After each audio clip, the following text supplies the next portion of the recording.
Hello everyone, thank you for joining us in this edition of the 6 p.m. primetime newscast on Equinox Television, live from our headquarters in Cameroon's economic capital, Douala. My name is Babla Jonathan. In our top stories in this edition of the news, religious leaders in the Republic of Cameroon breached denominational unbelief barriers to hit the streets in a nationwide effort to press for peace, sustainable peace and justice in a country hit by security and socio-political challenges up north, in the south, in the east, in the west of the country. And we'll also be talking about the COVID-19 in this edition of the news. Out of the country, notably in Europe, the number of persons tested positive for coronavirus has continued rising, and EU member states are continuing to roll out vaccine against coronavirus.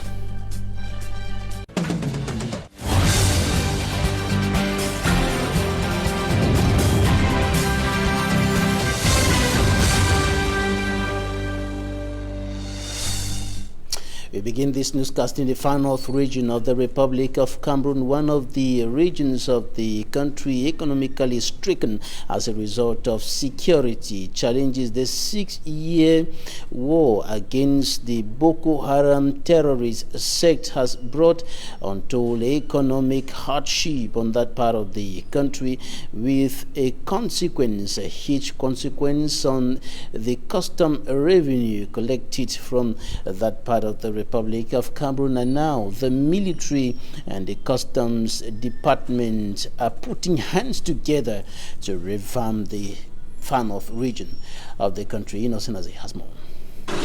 The economy of the far north region is still limping for over 6 years now. Constant Boko Haram attacks, the COVID-19 pandemic and other factors undermined the economic activities at the Nigeria-Cameroon borders. Nous n'avons pas limited defense and security forces, underpopulation, the degraded road linking Puka, Kerewa and Nigeria 16 kilometers, and the health crisis are reasons why the economy of the region is paralyzed. Toutes ces difficultés-là est à l'origine donc de la baisse de l'économie dans la région même en général. The custom office in the far north has not been able to generate good revenue for the state. The aforementioned factors resulted to the closure of the Gweli Bridge linking Garoua and Chad that made smuggling alarming.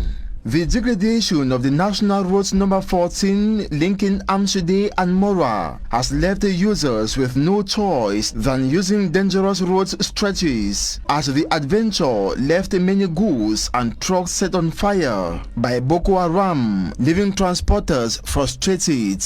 On voulait la route quittant de Cameroun, Nigeria, en allant à Mora.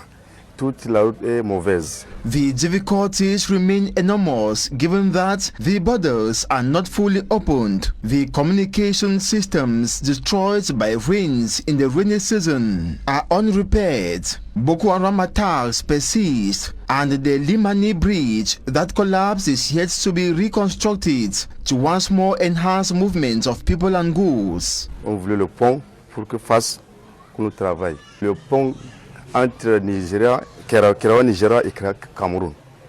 If the customs sector succeeds to realize the sum of 365 million francs CFA as income instead of its anticipated 368 million francs CFA, making 99.18% for the far north region for the very first time since the Boko Haram attack started. It is thanks to its cooperation with defense and security forces to fight insecurity.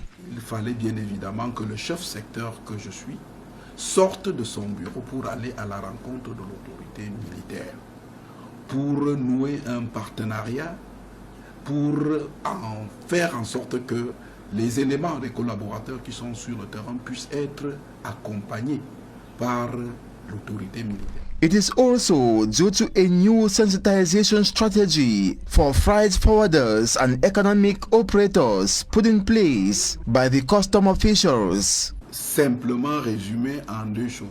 This system will help fight corruption effectively and re-establish internet connection to ease their operations. Qui traverse région et la fraude douanière d'une manière globale.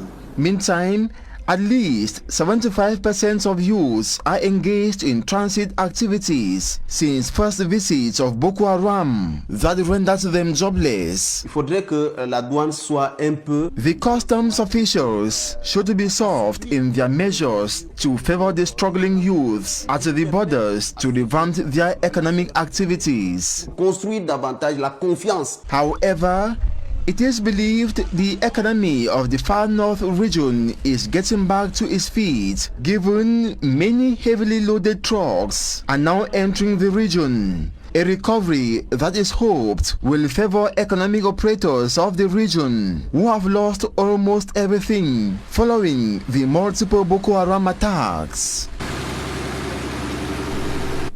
Religious leaders and their followers brace up to hit Cameroon's major streets in some towns and cities of the country January 2021 to press for sustainable peace and justice in the crisis-stricken English-speaking northwest and southwest regions of the country and the country as a whole. And they have embarked on a one-week nationwide peace crusade. It started with a press conference in the southwest regional chief town Boya. Derek Jato files in details. Faith-based organizations brace up ahead of January 2nd, 2021. I've just finished with a press conference where we had the representative from the Roman Catholic Church, we had the Imam of Boya, we had the superintendent for the Full Gospel and the United Pentecostal Front. Members of this ecumenical family say for the past 4 years now, Cameroon has known no peace, and they believe that the coming together of the various denominations nationwide to march for peace can bring the expected. Cameroonian people have come through for 4 good years. We can bring an end to it, speaking as one person. Come January 2nd, 2021, Boya, just like elsewhere, will have the same picture. It shall be a non-violent march. The mission is to see better days for a Cameroon that was once referred to as an island of peace in the sub-region. Larry Jato reporting there from the southwest region of the country.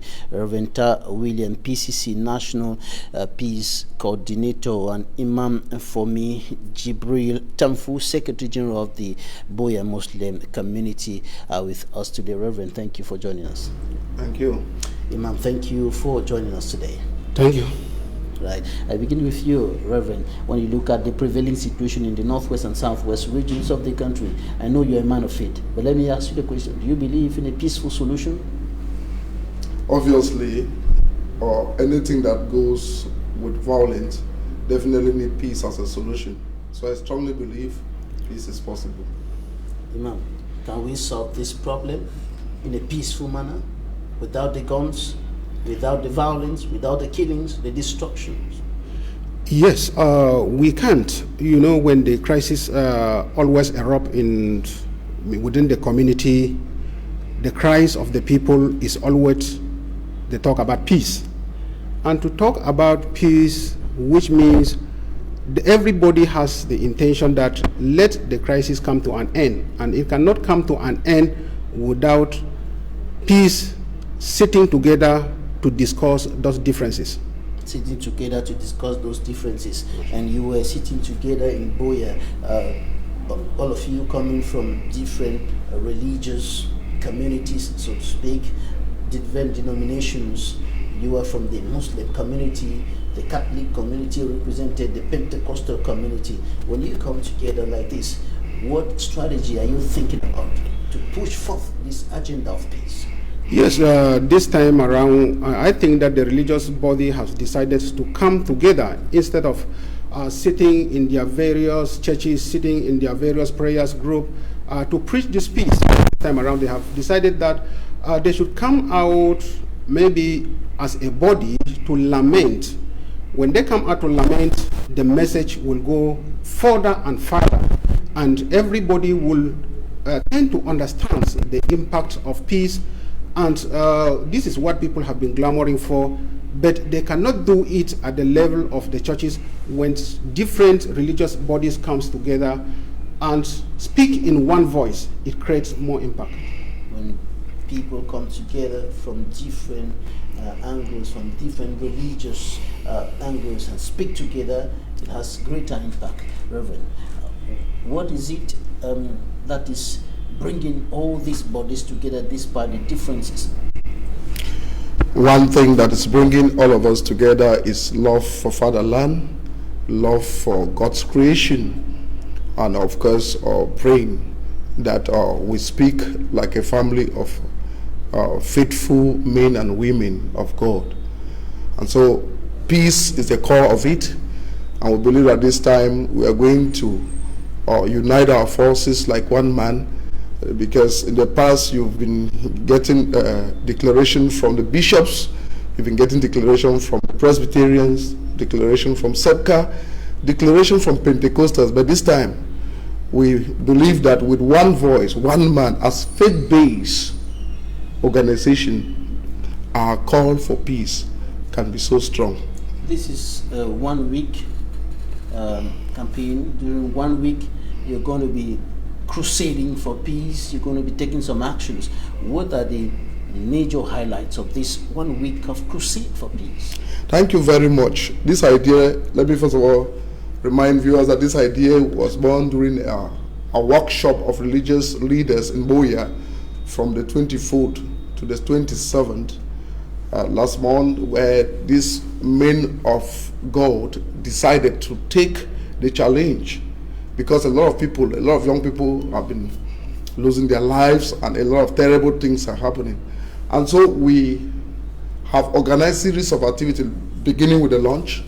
Most of this denomination launched this activity individually in their various churches. The Muslims had their prayers to launch these activities. On the 28th, we had the press conference, which you just broadcast on the news. And of course, today, 29, right up to the 31st, we are on media campaigns, calling on all Cameroonians, wherever they are, to join in this peace crusade. It is a crusade for us to pray, because men of faith believe that their weapon is prayers. And when we pray, we know God will certainly answer us. So on the 2nd of January, we want to call on all our faithfuls, being it Christians, Muslims from various backgrounds, to come out in their numbers, to march, not demonstrating, but to march peacefully with peace plans in the various areas where they have been invited by their leaders. And in this case, we believe at the end of it, there will be an impact that all of us need peace, and we really need peace in Cameroon. Why did it take so long for this to happen? There have been some analysts, civil society, political leaders saying that if the bishops, the pastors, the imams were to take to the streets everywhere in Cameroon, it will produce some result in terms of restoring peace and normalcy in those two regions. Yeah, I don't think it has taken too long, but I believe that we have been working in our different churches or denominations. But to bring people together, the rules must be well established. And we're talking about issues of conflict. Issues of conflict are very sensitive in such a way that when they are not well managed, in cause of struggling that you are solving a conflict, it may create another conflict worse than the one that had been there before. So we're taking our time, consulting and looking at the path where all of us can come in. And I believe this is the right time, because everyone has been saying no to the crisis, no to the war. We can change and solve problems without bloodshed.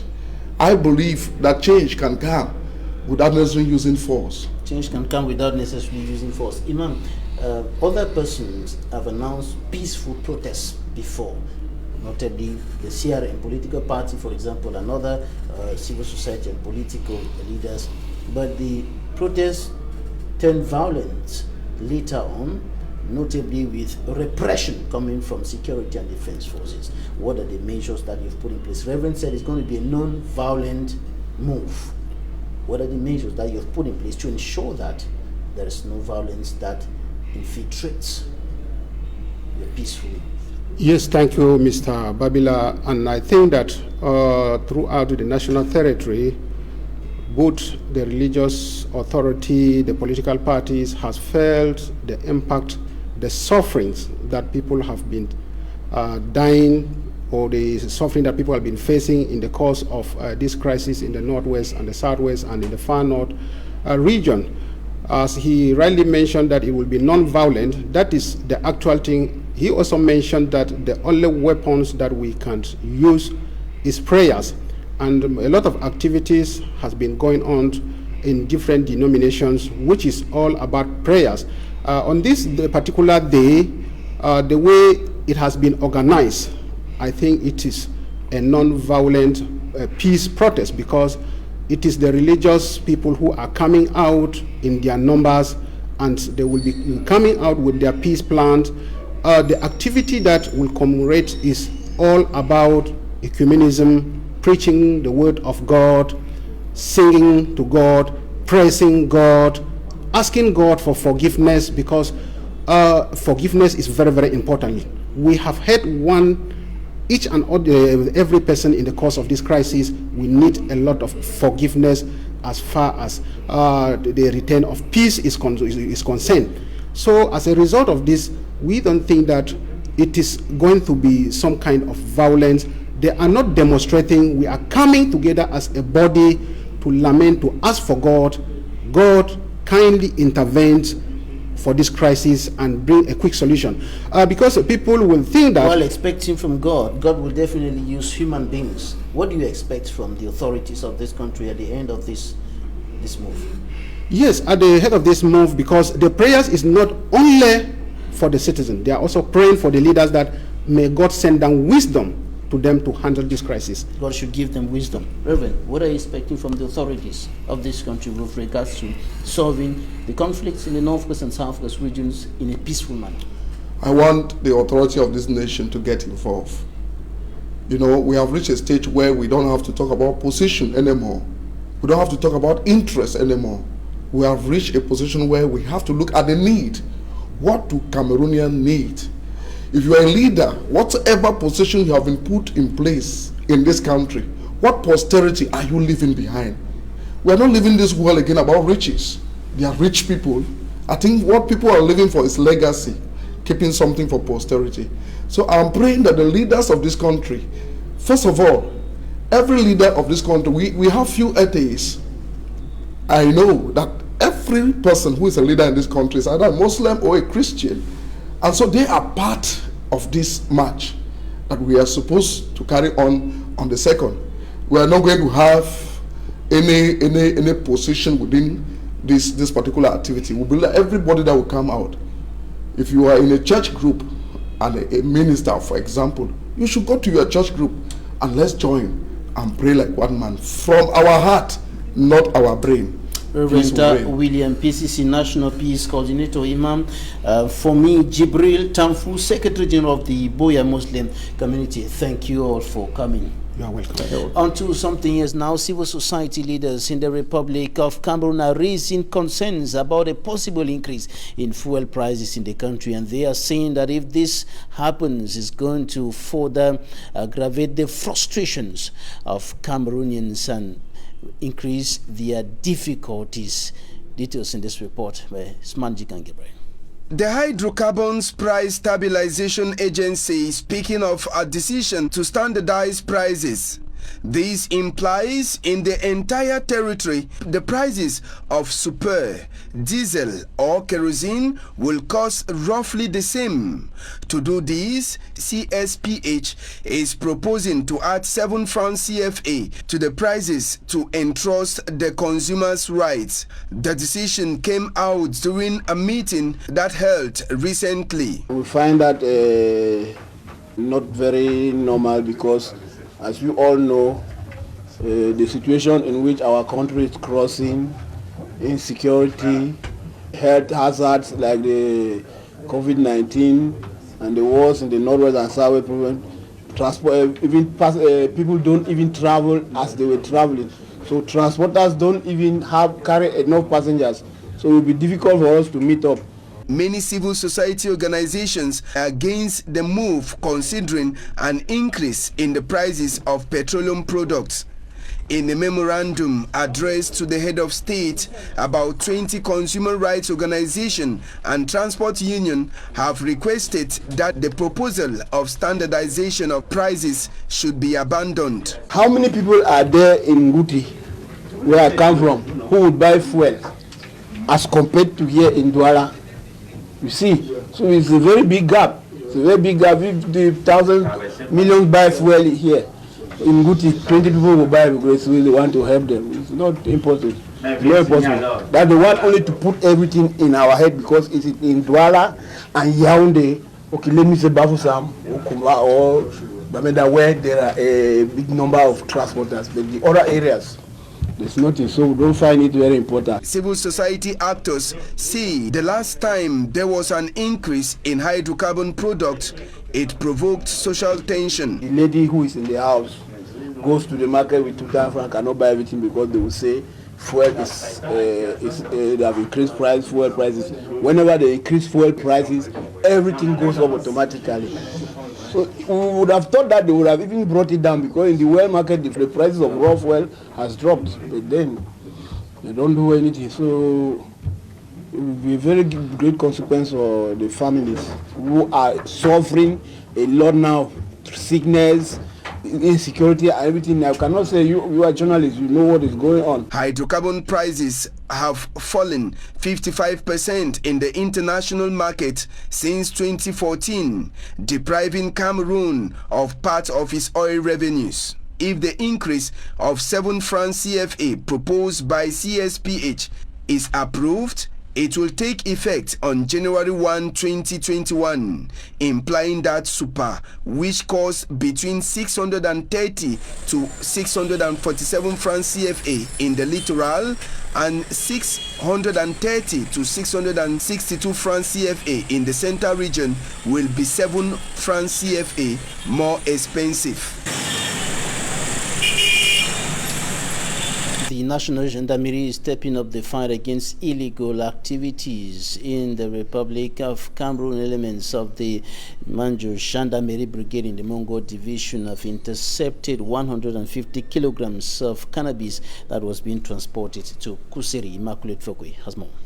Cannabis hidden inside bags of dried pepper, intercepted by elements of the Manjo Gendarmerie Brigade in Baturi, East region of Cameroon. The suspected trafficker, Omar Mahamal, who tried smuggling 150 kilograms of marijuana, was intercepted at Manju after he left Baturi on his way to Kuseri, where he was to distribute the items.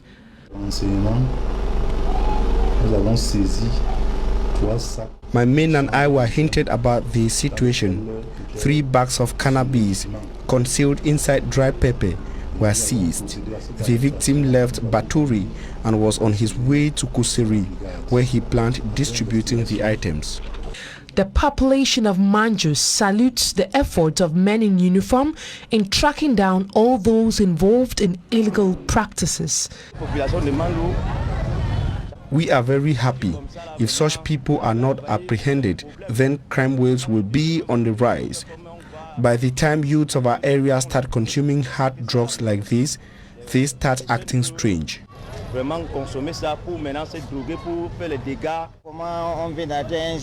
young boy like me was presented to the public after he was intercepted while smuggling cannabis. I really appreciate the effort of security men.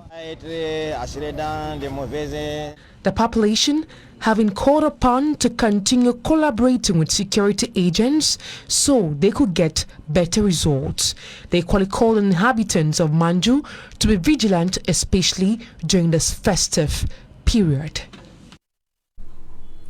Elements of the National Gendarmerie in Manju in the east region of the country intercepted the 150 kilograms of cannabis. And Now on to something else. The Minister of Transport of the Republic of Cameroon has suspended for a period of 1 month Avenue Transport Agency after the accident which killed over 40 persons on National Road number 4 in Dikinimiki in the central region of the Republic of Cameroon. And road safety experts have attributed the accident to human errors. They say that the accident was caused to a greater extent by human errors.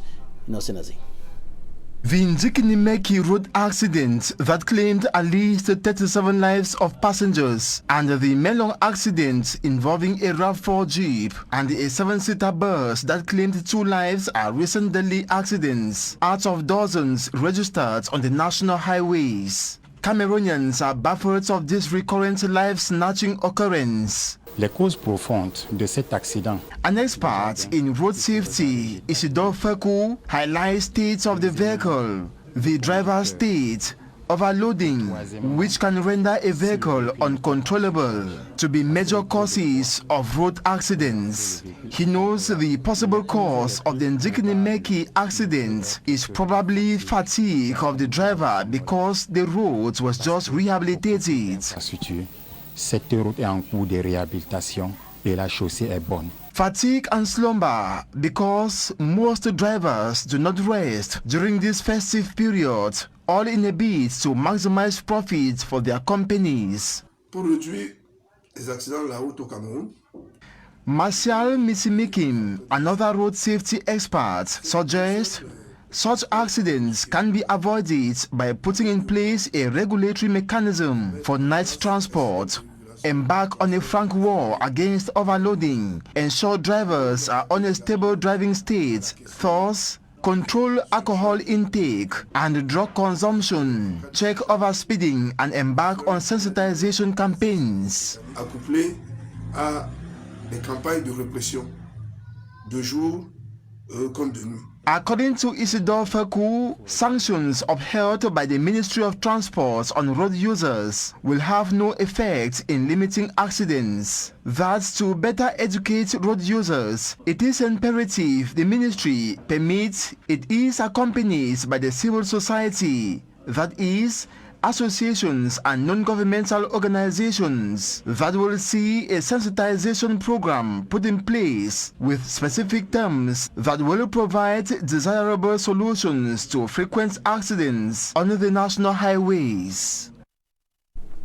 Coming up for me, Armstrong Sander takes us down memory lane into the political life of the Republic of Cameroon throughout 2020, and he reports that the year witnessed key redefining moments in the political life of Cameroon. Apart from the multiple elections that marked the year 2020, also witnessed some of the most crowd pulling protests, demonstrations across the country. His report.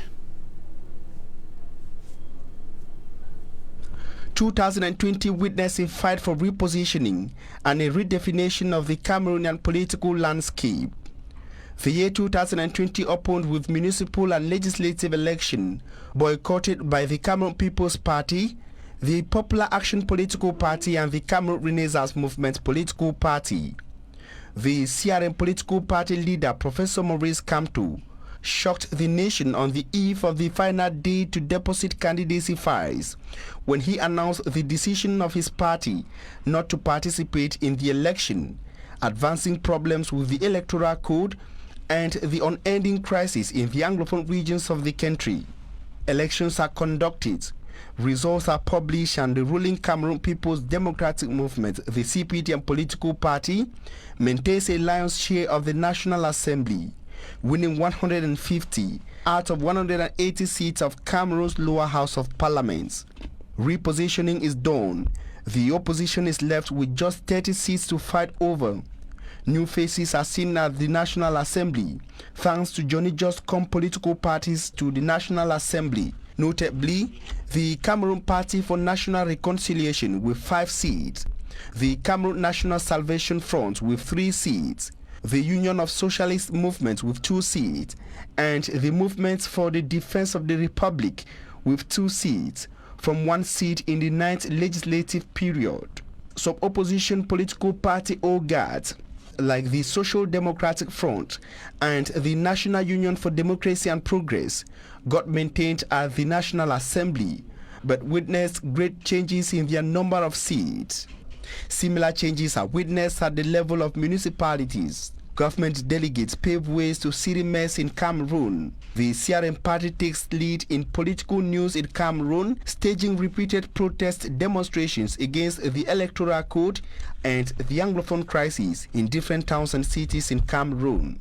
Hundreds of its supporters and sympathizers are arrested, according to the party news. Others will be tried and released, while some are still being detained, like Professor Alain Foggy and Olivier Bibou-Nisai.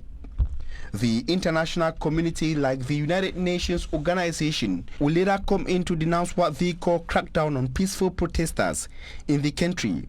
The Cameroon Renaissance Movement political party leader Maurice Kamto, on his part, will be held under a house arrest for 79 days before being released. 2020, politically in Cameroon, will end with the holding of the pioneer regional election in the country, redefining the election boycotted by the likes of the Social Democratic Front and the Cameroon Renaissance Movement political party. Will see the ruling Cameroon People's Democratic Movement, the CPDM political party, winning 9 out of the 10 regions of the country. European Union member states are continuing to roll out the vaccine against the coronavirus. Yesterday, deliveries were delayed in 8 countries because the jabs could not be kept cool enough. The number of persons tested positive for the virus continues increasing, with England, Spain, Italy and Sweden being particularly badly affected, and many of the positive tests for the new variant that were first announced in the United Kingdom. Katsi News. The UK has reported its worst daily figure for new infections since the pandemic began. More than 41,000 cases were recorded in a single day. Nurses and doctors are said to be stretched, and emergency departments at hospitals are under intense pressure. Health officials in Wales and Scotland have also said they're at risk of becoming overwhelmed. Spain too has rising figures. Its coronavirus death toll has crossed the 50,000 mark. With the rollout of Europe's vaccination program, Madrid just set up a registry of people who refuse to be vaccinated against COVID-19. Meanwhile, the World Health Organization has acknowledged the progress made by scientists in the battle against the virus. New ground has been broken, not least with the extraordinary cooperation between the private and public sector in this pandemic, and in recent weeks, safe and effective vaccine rollout has started in a number of countries, which is an incredible scientific achievement. This is fantastic, but WHO will not rest until those in need everywhere in all countries have access to the new vaccines and are protected. Italy has registered another variant of the COVID-19. It may have been in circulation before the one discovered in the UK. Work has been carried out at the University of Brescia after a patient there continued to test positive for the virus even after recovering. And in a major policy U-turn, Sweden is introducing a new law enabling it to shut shopping malls or public transport if necessary. Lockdown-free Sweden has controversially relied mostly on recommendations to curb the infection so far. That's it for the first part of this newscast. Talking Point is up next.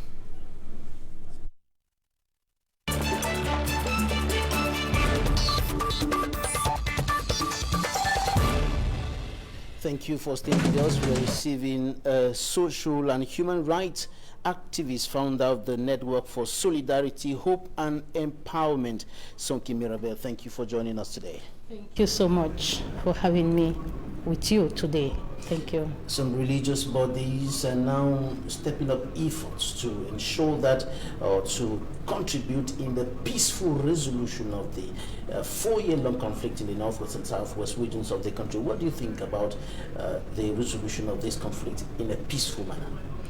Mr. Babila, I think we've seen across the world that arms have never resolved a problem. We need to sit on the table and discuss the problems that everybody is talking about. There's a problem actually in our country.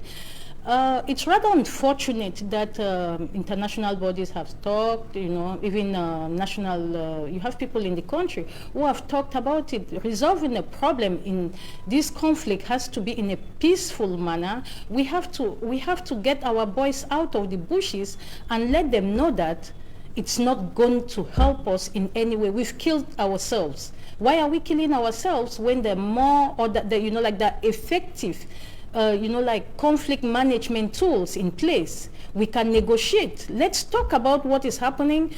Today we talk about the conflict in the northwest and southwest regions. We talk about the conflict even in the north regions. This is appalling because you have girls, women, and young children suffering from the effects of this violence, which are going across, and even, you know, like a lot of women are being sexually abused during this conflict. So this is something that we need to sit and we talk about it. We need to discuss what is the problem, what is at stake. Let's, you know, like, we are brothers whether we like it or not. We need to look at each other in the eyes and say, this is what is happening. How do we solve it? It takes collective, you know, like, it needs collective action for this conflict to be resolved. We cannot wait. The military has never solved a problem, to the best of my knowledge. I saw it in Liberia, I saw it in Sierra Leone, I saw seen it in Congo DRC, in Mali. We need to sit on the table and say it's not working. What are the solutions we have at hand? It's been going on for 4 years. So the government brought together people from across the board, politicians, religious leaders, civil society, international bodies, to discuss this Anglophone crisis in the major national dialogue. Now you're saying that we should sit down again. Agreed. We should sit down. We should sit down. These people, we need to come out with a list of people who know the grievances. All these people were, you know, like government officials. They were government officials. They don't know the needs of the people down there. They need to go, they need to be a survey to know what the problem is. People are asking for cessation. Why? Why? It's, you know, like, it's so funny. I was in Bangam yesterday. You can see the difference. When you get out of the Francophone region, the tar stops. So these are some of the things that we really need to look at each other in the eyes and say, I am not satisfied with A, B, C, and D. Let's see how we can, let's have a rethink on how we can resolve this problem. And it can only be possible if we talk as people. Those who are asking for cessation should be brought to the table, should be heard, should be listened to. Is that what you're saying? Agreed. This is what, correct. These people need to be heard. Because when you look at, for example, when I saw what was going on at the national dialogue, I didn't see anybody from the, let me call it, from the warring faction or from the secessionist group. I didn't see them. They're Cameroonians. If at all, you know, like, if they consider them as Cameroonians, they should be talking as well. You know, like, laying down their grievances. If they don't talk about their grievances, how do you solve the problem? You have to talk to them. So they tell you this, my tooth is hurting. How do you solve the toothache? If you don't diagnose the toothache, you can never solve it. So that is the reason why everybody, they have representative, let the representative come. And I bet you it's not going to happen in Cameroon like in other countries. In Mali, for example, the peace talks is happening in Algeria. So they should get a neutral ground where this thing can take place. Because most often, these guys are scared to come out. None of them will come to Yaoundé or Douala for a peaceful talk. Let's say Gabon, convene them to Gabon, to Nigeria, or any country, and have a peace agreement. These arms need to stop. For 4 years, I've not been to my village because I'm scared. I don't know whether it's the boys that are going to attack me or it's the military. You know, it's scary. It's scary. This is not the country we want. And the consequences are there, and women and children in particular are more affected, notably in terms of rape that is increasing, or the sexual violence increasing within the insecurity in those two regions. Exactly. The scope of sexual violence in the insecure zone is appalling. Not only there, you know, like you have women who have come for refuge in this, let's say, Douala, Yaoundé, Bafoussam. They are also victims. The IDPs. The IDPs are victims of sexual violence. The people who took them in, we have cases where somebody, I take you in and you become my sex slave. This is happening here in Douala, in Yaoundé. We have so many cases. That's why we saw the need to carry out the sensitization. We are on the second edition of our sensitization. It starts from me. Just before I got on studio, I received a text message that there's another case where a stepfather is raping the stepdaughter. These are some of these cases we receive every day. Away from the crisis. Away from the crisis. Or the issues that are flowing from the crisis, what is the rate of rape and other sexual violence in Cameroon today? The scope is so wide. If I don't want to scare you, but every household there's sexual violence happening inside. It's either an uncle, because from the statistics we have, 90% of rape cases are being perpetrated by people we know. The rape cases are perpetrated by people we know. It doesn't come from far. It's a neighbor, it's the uncle, it's the stepfather, you know, like it's somebody in the community we know. There are religious leaders, you know, like you even have political leaders who are doing the same. The case I'm talking about, it seems as if the man is an influential person in the community.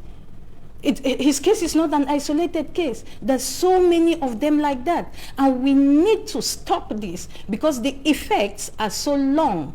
It's a lifetime, you know, like the effects of rape, I don't know. I can't even explain. Until you see a rape victim like the one who just had, whose perpetrator had the life sentence, then you will understand the effects of rape. It's something that is life-threatening. So many have died. And there is this issue of, you know, trying to justify rape with some issues like poor dressing and things like that. Wow. Those are enablers of rape. They are promoting rape culture. Anybody who justifies rape is promoting rape culture. There's an image I share usually. There's this lady who was wearing a short skirt. It's just so funny. She said, okay, her short skirt made her to be raped. This woman came up with a burqa. She's like, oh, with my burqa, I was raped. And the little baby who had diapers on say, don't say your burqa or your short skirt or your jeans caused that. No, I was raped in my diapers. Was I wearing sexy diapers? So if 3-year-old, 6 months old are raped, how do you want to justify that case? It's unacceptable. The rapist or the perpetrator took a deliberate decision to perpetrate that act. It has nothing to do with indecent dressing, because children as young as 3 months are raped. So how do you justify that case? How do you justify that case? Judy was 3 years old when she was defiled by the aunt's partner. So how do you justify she was wearing, in the middle of the night, was she wearing a sexy diaper? This is what I still have to understand. So the cause is somewhere else. It's somewhere else. No, it's somewhere else. We should not be rape apologists. I'm sorry. We shouldn't be rape apologists. And also, I want to seize this opportunity because I had in Bamenda last week, I was talking to some teenagers who were pregnant. You know, they had their babies very young. Out of the 70, 35 were cases of rape. They got pregnant as a result of rape. So that is why during our sensitization, we're advising them, immediately you are a victim, seek medical attention to prevent unwanted pregnancies and sexually transmissible diseases. You have 48 hours. You have 48 hours to get yourself out of the mess for this kind of thing, in as much as the rape is going to last with you forever until, except you seek a psychological support, without which is a lifetime, you know, like it's a lifetime struggle. This is some of the things we minimize. And families too, they have to stop stigmatizing victims, because the dysfunction, the family relations, the communication between family members is so dysfunctional that the children don't even want to tell the mother or the father type of rape because they're going to be stigmatized from home. We have to. Even within the society.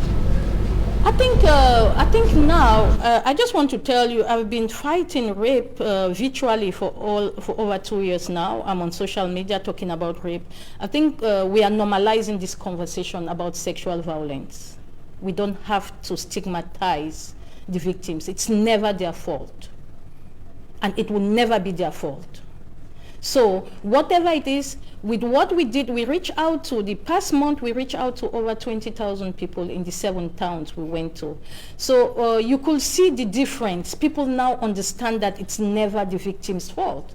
Because how will you imagine, I come visit you like a friend, and you have, how do you say it? You have dark thoughts about me, and you end up raping me. Will you blame me for visiting you?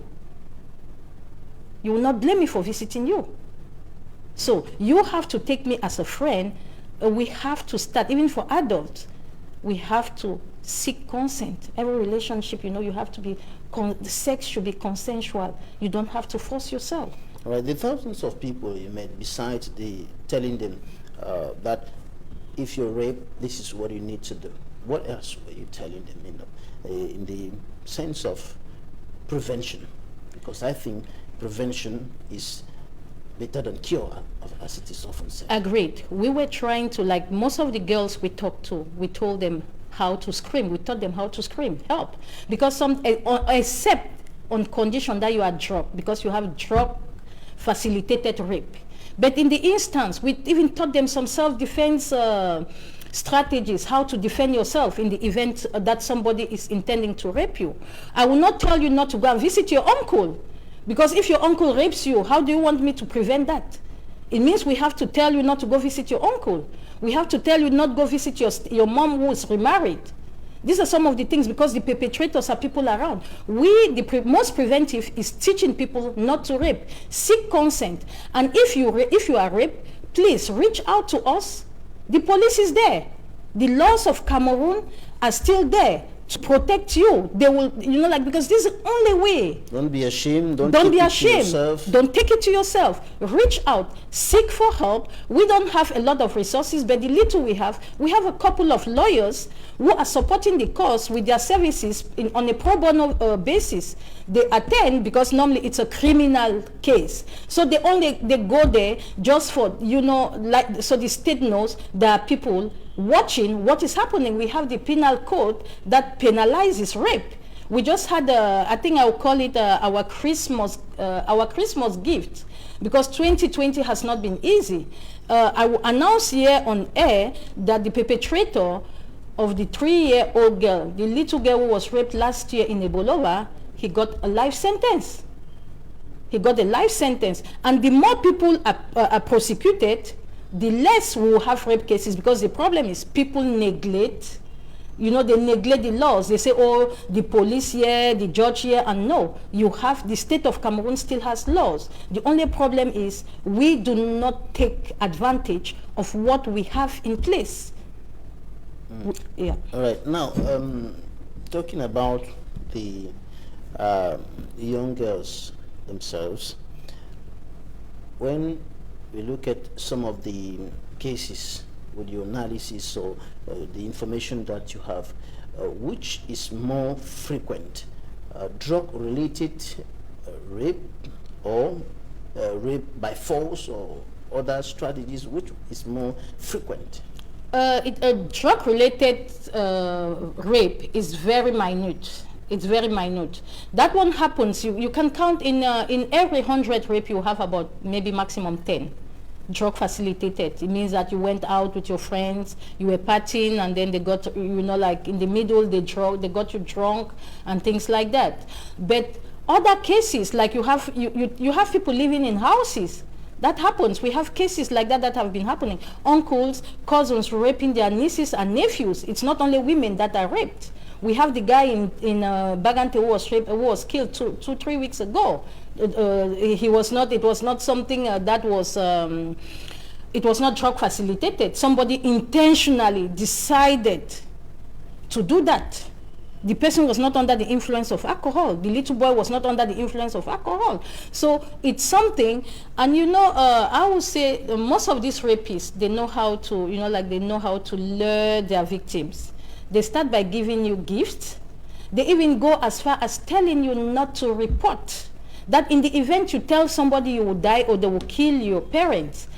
So they instill some, they instill some fright in you, so you don't have the way to talk to somebody. They have their ways of doing it. They have their ways of doing it, so it makes you the victim. For example, when you are a child, we have a case of a 24-year-old, because the stepfather is an influential person, she still has not got the guts to go to the police. She's even pregnant for her stepfather. Can you believe that? These are the cases we have around. Influential people doing such things. These are the people who are supposed to be protecting their stepchildren. When you get married to a woman who has a child, or you get married to a man who has children, it's a full package. It's a full package. You don't discriminate, or you leave the woman alone. You don't have to take the wife, your child, to be your second wife, because that's what. And we women, I blame the mothers who tolerate such abuses. You can't. You shouldn't be tolerating such abuses in your home. All right. Beyond what you have been doing, what should be done at the level of legal instruments to kind of discourage the rapists, to kind of stop or reduce the rate? I think I want to look at mostly the security and defense forces, that the police and the gendarmerie, they should stop. If because most often from the stories I gathered, the people tell me the police told us to negotiate, the gendarmerie told us to negotiate. What are you negotiating? What are you negotiating? Are you negotiating a trauma that your child will live with all your life? And they negotiate for how much? As little as 100,000, 50,000. We have a case in Bangam currently where the man is saying that, no, I don't want any problem with the man who raped my stepdaughter. I just wanted, and I told him, you're going to go in as an enabler, because you're an accomplice. Because if this man is at the gendarmerie awaiting trial, and you go, you say you want the money you paid for the hospital bills to be reimbursed, it means you are an enabler. We should stop that. People should be paid. People should be paid for their crimes. It means that they should be punished. So the security and defense forces, if they are listening, I know some cases. I have friends who tell me because wait until your daughter is raped, and then you will understand what the other parent has been going through. Don't be there. Don't be there to say negotiate. What are you negotiating? No negotiation. No negotiation. Should be applied. The law should be applied. The law should be applied, because only by so doing, will rape be eradicated from our communities. If you are raped, go to the police. If you think that you are scared of going to the police, you have a lot of associations out there supporting you. You come to us, we will accompany you. We did that for the little girl in Ebolola, and why not you? We're doing it for other cases. We will accompany you. It's the state against you, against the perpetrator. It's not like you have to, you just need to be present, so that the judges, they know that the civil society is around, they have an eye on the case. So even if at all there's anything that is going to happen, the law will be applied. Right, Sonke Mirabel, social and human rights activist, founder of the Network for Solidarity, Hope and Empowerment. Thank you for joining us today. Thank you, Babila. Thanks, ladies and gentlemen, for staying with us. That's it for today. Equinox is up next.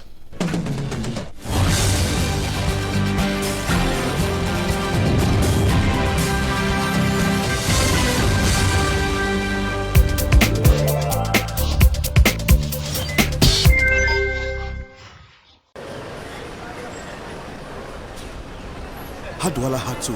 I fished it for 1,000.